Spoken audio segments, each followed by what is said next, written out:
In this playlist of videos, I'm going to talk about what you should do once you've installed the regulator into your air reservoir and you're confident and happy that you've done that correctly.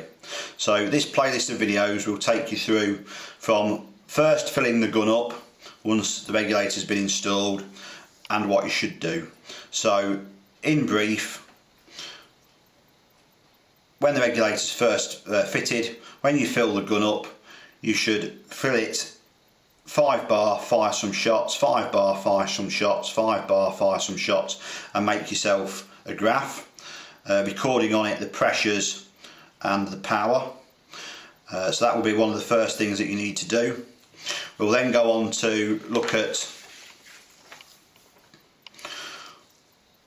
what effect adjusting the hammer spring compression, the outlet valve spring compression, the hammer travel, and adjusting the transfer port screw will have on the power, and talk about that in general you should leave the regulator alone. Most of the adjustments are done in this section of the rifle: the hammer spring, outlet valve spring, and the transfer port.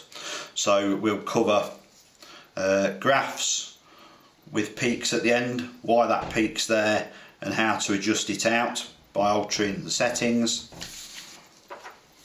What to adjust if you find that you've got a nice flat line and the drop off that you're aiming for, except you've got slightly too much power or slightly less power.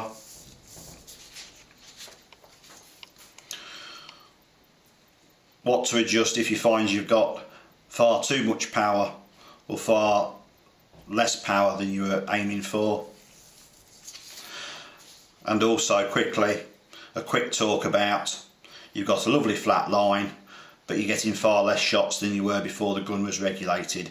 This is caused by something called valve and hammer bounce, and we'll talk about how to stop that happening.